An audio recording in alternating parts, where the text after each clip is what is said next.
그래서 좀 그 테이퍼링 시행한다 그래도 시장에 충격을 줄 거라고 좀 보지는 않습니다.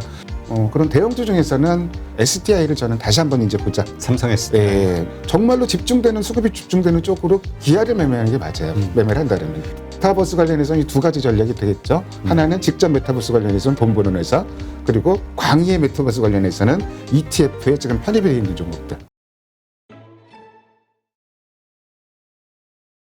자, 지금 이제 다음 주 이제 FOMC 회의가 있죠. 예. 이제 테이퍼링에 대한 이제 테이퍼링 이제 나올 수밖에 없는 거죠. 예. 이제 지금은 오히려 많은 사람들이 테이퍼링 늦춰지면 안 된다. 바로 이제 시작이 돼서 안 나와야. 하면은 그 얼마나 심각하길래 테이퍼링을 못해? 그렇게 그렇죠. 그러면 진짜 큰일 나는 거죠. FOMC 때 한다고 얘기를 했는데 정말 미국 경제 진짜 뭐 아주 뭐 너무 안 좋은 거 아니야 이런 오해를 살 수가 있는 상황이고. 그리고 테이퍼링 하면은 주가가 이제 흐름이 바뀐다 뭐 이런 얘기들도 많이 하는데 가까운 예로 제가 한번 차트를 한번 그려와 봤어요. 네. 2013년 5월 달에 테이퍼링을 하겠다고 예고를 했고요. 시기도 정했어요. 2014년 1월부터 하겠다. 근데 그 테이퍼링 예고를 했을 때가 조금 더 크게 빠졌고 1월 달 시행을 했을 때도 제가 화살표로 지금 표시를 해놨죠. 일시적으로 좀 빠졌어요. 시장이 빠진 건 맞아요. 근데 추세가 바뀌진 않았죠. 네. 일시적인 조정이었고요.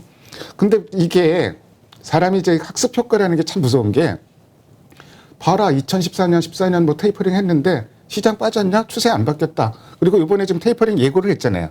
예고를 했는데 지금 미국 시장 빠졌습니까? 지금 아주 뭐 하나도 안 신고가를 향해 빠졌죠. 달려가고 있죠, 지금. 그래서 좀 그 테이퍼링 시행한다 그래도 시장에 충격을 줄 거라고 좀 보지는 않습니다. 그냥 뭐 테이퍼링 얘기하면서 그 연말까지 가장 부담스러운 요인이다 뭐 이렇게 얘기를 하는 분들도 많은데 제가 보기에는 테이퍼링 한다 그래서 뭐 시장의 어떤 흐름이 바뀐다든지 이러는 그 상황이 나올 것 같지는 않고 중요한 건 그 학습 효과예요. 과거에 바람 뭐 흐름 바뀌었나 이런 얘기일 것이고요.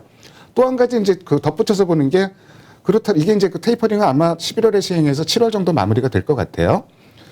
금리 인상을 빨리 하는 게 아니냐. 그래서 제가 가끔씩 한번 들어가는 그 CME 그룹의 페드워치라는 데가 있는데요. 이게 굉장히 금리 인상 시기가 좀 예측 시기가 빨라지고 있네요. 지난번 제가 한 얼마 전까지 봤을 때만 하더라도 금리를 첫 번째 인상할 확률이 가장 높았던 게 9월이었거든요. 네. 근데 지금 6월로 앞당겨졌어요. 아, 그러니까 6월 달까지 금리를 동결할 확률이 37.5%밖에 안 됩니다. 그러니까 이 부분이 좀 부담이 될 수 있는데 이 부분도 역시 제가 누차 말씀드리지만 금리 인상이라는 거는 뭐 여러 가지 요인이 있겠지만 전반적으로 그 경기가 좋아지면서 금리를 인상하는 시기가 상당히 많고 시장에 충격을 받고 빠지는 게 금리를 계속 첫 금리 인상이 아니다. 계속 인상하다가 마지막 되면 이게 좀 빨라져요. 그러면서 이제 금리 인상 막바지에 시장은 그때부터 좀 그 추세적으로 약세로 전환되는 경우가 많기 때문에 이 부분도 저는 그렇게 뭐 부담스러운 변수로 보지는 않습니다. 이게 9월 예상에서 뭐 3개월 좀 당겨진다 하더라도 네. 하긴 뭐 첫 번째 금리 인상은 오히려 경기 회복, 성장의 어떤 믿음을 보여주는 것일 수도 있기 때문에 더 주가가 좋을 수 있다 보는 분도 있긴 하더라고요. 사실 우리나라는 뭐 미국과 비교하기는 어렵지만 우리나라 뭐 금리 인상한다고 그래서 뭐 그때는 시장이 뭐 그렇게 되지 근데 않아요. 우리는 금리 인상 한 것 같지도 않아요. 그렇죠. 뭐 느낌도 없죠. 한 것 같지도 않고. 근데 채권 시장은 지금 패닉에 빠졌다 그러더라고요. 맞습니다. 뭐 수익률 때문에. 네, 그렇긴 할 것 같으네요. 근데 아까 이제 그 테이퍼링 했을 때 일시적인 조정이 있었고 뭐 바로 추세는 뭐 계속 상승했잖아요. 저 근데 미국 시장의 경우고 한국 시장도 저랬나요? 우리나라는 아무래도 미국 시장이 거의 더 많이 어쨌든 우리는 영향을 좀 받았죠. 그렇죠. 크게. 미국 빠지면 우리나라는 더 빠지고 미국 올라가면 그보다는 좀 덜 오르고 이런 흐름이 계속 반복됐었는데 어쨌든 이번에도 뭐 큰 흐름에서는 좀 그 동조화가 된다고 좀 보여집니다. 네. 지금 일단 인플레이션에 대한 우려 때문에 이 모든 뭐 금리 인상도 당겨지고 테이퍼링 이야기도 나오고 한 건데 이 인플레이션에 대한 걱정 이거 좀 더군다나 물류 대란으로 인한 인플레이션이다 뭐 이런 얘기도 있잖아요. 이 부분은 어떻게 잘 해결돼 가고 있나요? 제가 자료를 준비하다가 이 부분을 좀 빼먹고 차트를 안 그렸네. 그냥 말로 좀 말씀을 드릴게요. 네네. 자, 지금 최근에 그 파월 의장이 한시적 인플레이션이라는 말을 좀 삭제를 했잖아요. 그렇죠. 근데 그 얘기는 인플레이션이 조금 더 길어질 수 있다 이런 걸 의미하는 것 같고요. 근데 이제 지금 그 병목 현상 이 부분 때문에 그러니까 공급도에 차질이 생겨갖고 지금 물가 부담이 생긴다 이렇게 얘기가 나왔는데 그거를 보여주는 게 다우 운송 지수예요. 네. 그 물류를 보여주는 게 다우 운송 지수는 좀 거의 사상 최고치까지 다시 가 있습니다. 그러니까 점차 해소될 거를 보여지고요. 그리고 또 한 가지 좀 이 지표는 나쁘게는 나올 거예요, 당분간. 뭐 갖고 그렇게 보냐면은, 마나임 중고차 가격 지수를 보면은, 이게 훅 올라가다가 그러니까 석 달 연속 떨어졌었거든요. 근데 2달째 다시 올라오고 있어요. 이런 지표는 그렇게 나빠지진 않을 것이고, 그리고 인플레이션을 유발하는 요인 중에 하나가 또 이제 고용 부진입니다. 고용 부진이 왜 인플레이션을 유발하느냐? 취업자가 줄어드니까, 늘어나질 않으니까 임금이 올라간 거예요. 그 부분이 이제 영향을 많이 미치고 있는데, 그래서 지표 얘기는 다들 재미가 없으실 것 같으니까 종목 얘기나 이따 열심히 하고요. 두 가지 결부되었고 아무래도 이 부분도 영향을 좀 많이 미칠 변수인 것 같고요.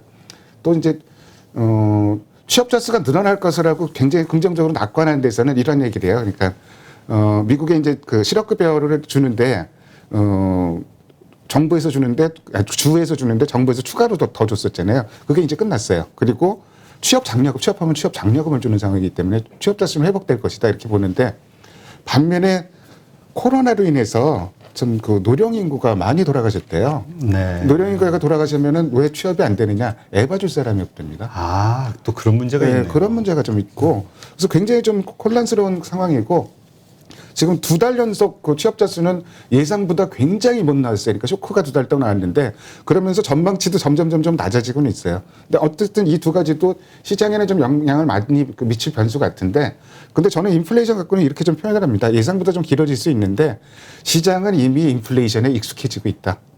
높은 인플레이션에 익숙해지고 있다. 뭐 이렇게 좀 보면 될 것 같고 그렇게 큰 변수 같이 보이지는 않습니다. 네. 하여튼 인플레이션 우려 때문에 미국 국채 10년물 국채 금리가 뛰고 네. 그러면 이제 주식 시장은 흔들리고 이게 계속 반복 패턴이라 반복됐었는데 근데 그런 흐름이 이제 점점 인플레이션은 약해지고 계속되는데 시장 영향력은 점점 약해지는 게 눈에 보이잖아요. 그러니까 이게 이런 변수들은 결국 시간이 지나면은 그 악재에 굉장히 좀 둔감해집니다, 시장. 그런 경향을 보이고 있다는 걸 좀 참고해 두시면 좋을 것 같습니다. 그렇다면 우리 시장 이제 이러한 것들 미국의 이런 상황들을 바탕으로 우리 시장은 어떤 모습을 보일까? 이게 이제 제일 또 중요하죠. 예. 국내 시장 투자자들은. 근데 제가 이제 외국인이 참 야속해요. 너무 주식을 팔아야 되니까.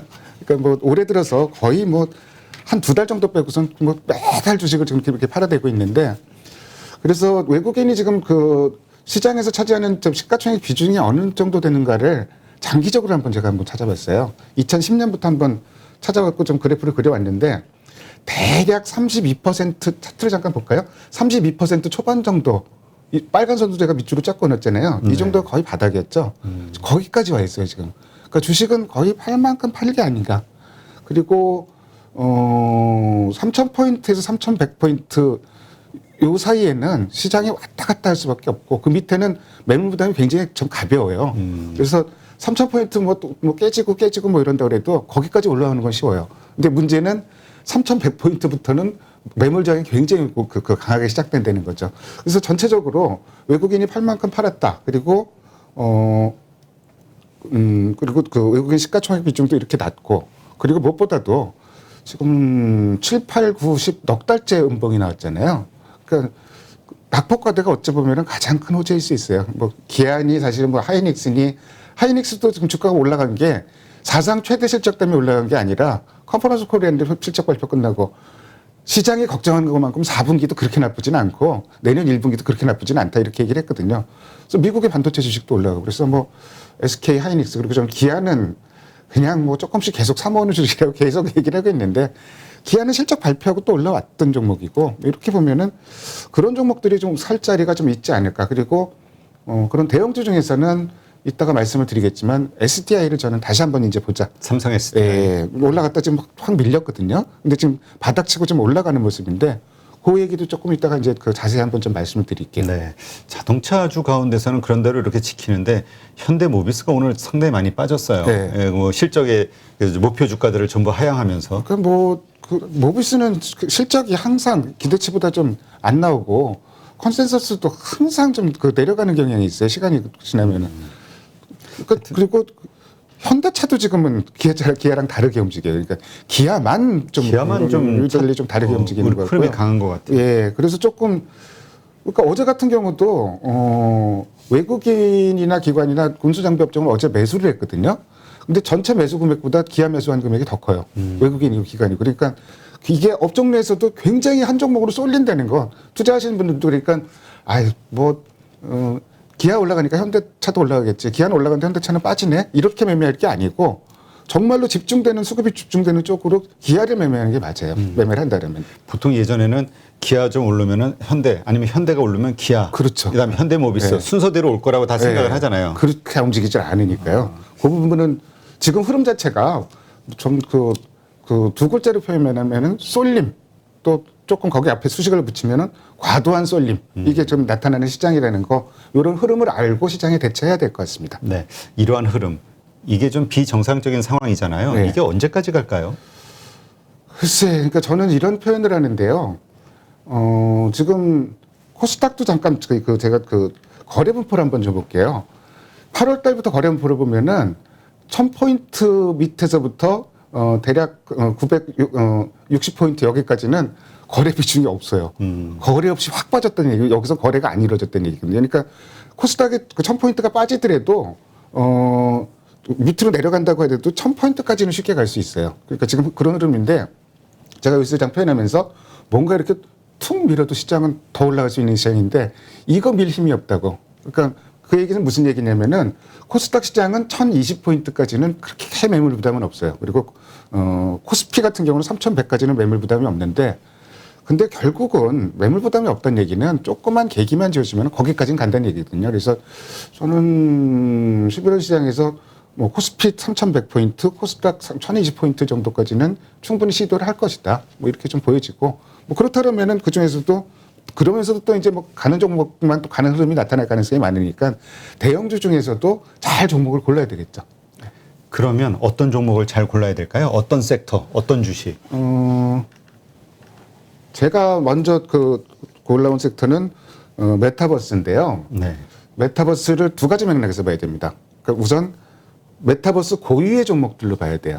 그러니까 제가 그 중에서는 네 종목으로 압축해서 보라고 항상 얘기를 합니다.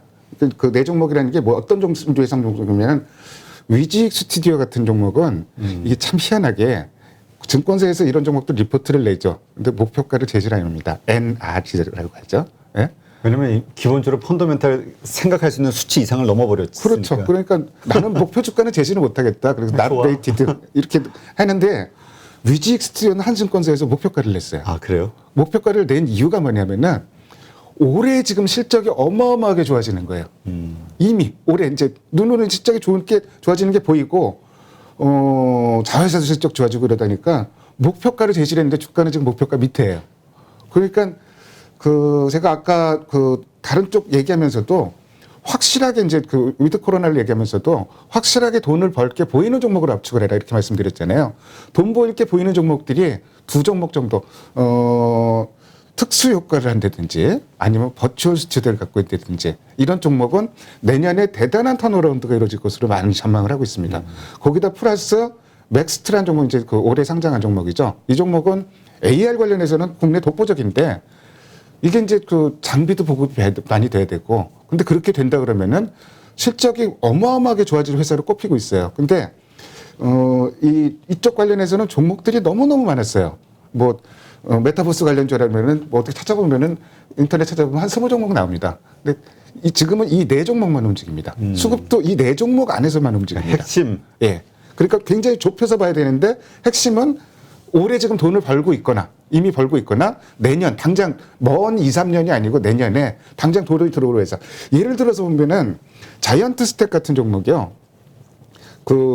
상장을 한 지 얼마 되지도 않았는데 이 종목이 대규모의 유상증자를 한다 그러니까 주가가 급등을 합니다. 희한한 일이죠. 싫어할 만하잖아요. 유상증자한다 그러는데 근데 내세운 이유가 이거예요. 그 전까지는 공모해갖고 이렇게 한 거는 돈 벌 준비를 여태껏 다 했는데 다 됐다. 이제 이 돈 갖고 돈만 벌면 된다. 이런 식으로 이제 설득이 된 거예요. 그런 회사들 성격을 가지고 있다는 거. 이렇게 접근하는 게 첫 번째 포인트고요. 요거보다 더 중요한 포인트가 있습니다. 그러니까 메타버스를 어디까지 봐야 될 것이냐. 이게 굉장히 좀 그 정의하기가 애매하잖아요. 근데 10월 13일 날 메타버스 ETF가 4종이 동시에 출격을 했어요. 인기 있으니까. 엄청 그 출격을 했는데 10월 13일 날부터 거래가 되기 시작했거든요. 그래서 어제 오늘 조금 조정을 받았는데 그래도 적게 오른 ETF가 10% 이상이 올랐어요.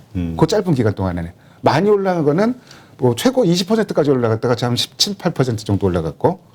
근데 그게 중요한 게 아니고 여기 종목들 한번 딱 보면은 10월 달에 이 그 험한장에서 셌던 종목들이 여기 다 들어가 있습니다. 그러네요. 그렇죠. 뭐 펄어비스, 하이브, 네이버, 뭐 모비스 같은 종목도 있긴 있지만 NC소프트도 굉장히 세졌죠. 그다음에 뭐 JYP엔터라든지 이런 그러니까 그 메타버스를 어디까지 좀 봐야 되는지 이거를 정의하기가 어려운데 여기 들어가 있는 종목들이 시장에 단연 관심을 끄는 종목들이 많다는 얘기예요. 현대모비스도 들어있네요. 현대모비스도 있고 저희 뭐 LG U+도 들어있고 희한하네. 4개 다 들어가 있는 게 뭐 LG 이노텍 같은 종목도 좀 몇 개 들어가 있고요. 네이버는 지금 4개 다 들어가 있습니다.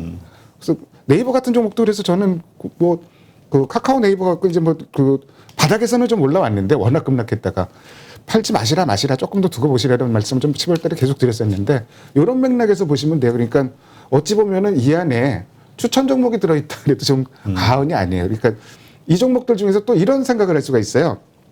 위지익 스튜디오가 한 2군데인가 3군데 그 ETF에 들어가 있는데 네. 제일 먼저 치고 올라가서 쫙 올라갔죠. 그러니까 위지익 스튜디오가 지금 메타버스 관련주, 직접 메타버스 관련주 중에서는 대장이에요. 시총이 가장 큽니다. 그러다 보니까 자이언트 스텝이 싸 보이는 거예요. 그러니까 자이언트 스텝도 쭉 올라오고 그러다 보니까 자이언트 스텝 올라가니까 덱스터도 싸 보이는 거예요. 같이 올라가고 이런 흐름이 나왔기 때문에 요 그 종목 안에서 한 종목이 올라가면은 비교 종목군을 찾아서 매매하는 것도 하나의 전략이 될 것이고. 그래서 제가 이거 다른 그 방송 보시는 분이 요 화면은 한번 캡처해서 보시고 11월 때도 이 종목들이 내에서 좀 시세가 많이 날 가능성이 많다. 11월에도. 예, 그렇죠. 하이브도 뭐 하이브는 저희 그 4개 ETF에 다 들어가 있는 종목입니다. 그래서 이런 종목 위주로 접근하시는 것도 그 메타버스 관련해서는 이 2가지 전략이 되겠죠. 하나는 직접 메타버스 관련해서는 돈 버는 회사, 그리고 광의의 메타버스 관련해서는 ETF에 지금 편입이 되어 있는 종목들. 이렇게 그 접근을 하시면 될 것 같습니다. 알겠습니다. 자, 네. 그렇다면 네. 네, 뭐 또 메타버스 더 얘기하실게요. 메타버스 말고 이제 다른 또 얘기 좀.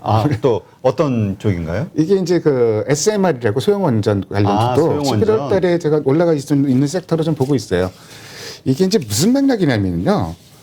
그 2가지예요. 첫 번째는 천연가스 가격이 10월 달에 완전 폭등을 했었거든요. 9월 달에 30% 이상이 올라갔어요. 그러니까 요새 뭐 기름 들어갔는데 LPG 가격이 너무 비싸고 이건 맞아? 막 1,500원 있고 막 이러니까 막 다 놀래갖고 막 이런 분들도 있다 그러는데 근데 10월 들어서 이게 가격이 좀 빠졌었는데 빠졌다가 다시 또 올라가면서 최고치까지 올라가고 있어요. 그 배경이 뭐냐면은 그 천연가스 가격이 이렇게 올라가니까 유럽에서 천연가스 수입을 러시아에서 절반 정도로 하고 있는데 러시아에서 생산량 늘리겠다 얘기를 했는데 그래서 빠졌는데 안 늘렸어요. 근데 천연가스 가격이 올라가면은 그거랑 좀 그 경쟁을 갖고 있는 게 소형 원전입니다.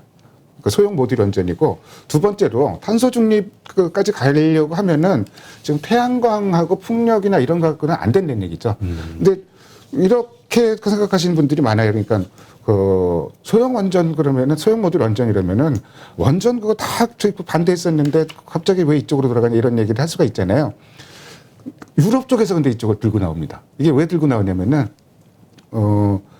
이 소형 원자로는 그냥 원전하고 좀 틀려요. 뭐가 틀리냐면은 크기가 10분의 1에서 20분의 1 정도 되고 리스크, 그러니까 그 위험이 1000분의 1로 줄어듭니다. 아, 그래요? 예. 그리고 탄소 폐기물도 획기적으로 줄어들고 무엇보다도 그 전에 원전은 바닷가에다 설치해야 되는데 아무데나 설치가 가능합니다. 물이 필요하니까. 예. 근데 아무데나 설치가 작으니까 아무데나 설치가 가능하고 근데 관련주들은 이 매매하기가 쉬운 종목들은 아니에요. 제가 이제 종목 정리를 했는데 두산중공업, 뭐 한전기술 이 2 종목이 대장이고요. 그렇죠. KPS, 우진, 일진파워, 보성파워텍이 관련 있는 직접 관련 있는 종목을 제가 추려봤습니다. 근데 다들 실적은 안 좋아요 지금. 이게 이제 보통 2020년, 30년, 40년 이때를 보고 하는 건데 그래도 이런 쪽들이 좀 천연가스 가격이 움직이면 좀 움직일 수 있는 종목들이다 이렇게 좀 보시면 될 것 같습니다. 네. 하긴 뭐 지금 신재생 에너지의 그 효율성 논란이 많이 있잖아요. 맞습니다. 그래서 그렇다고 또 갑자기 석탄 이쪽 화석 연료 쪽을 또 증가시킬 수도 없고. 예. 예. 그래서 이제 대안으로 나오는 게 아마 이 소형원전 같은데. 예, 그렇습니다.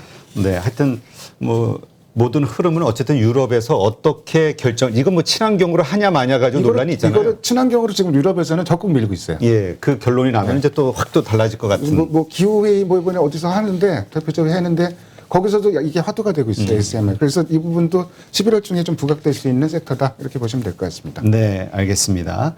하여튼 10월 너무나 힘든 장이었죠. 11월 지금 말씀하신 이러한 정보들이 좀 투자하시는데 좋은 어떤 그 아이디어가 됐으면 하는 그런 바람입니다. 네, 이제까지 빅데이터 연구소 이상준 소장님과 함께했습니다. 고맙습니다. 네, 감사합니다.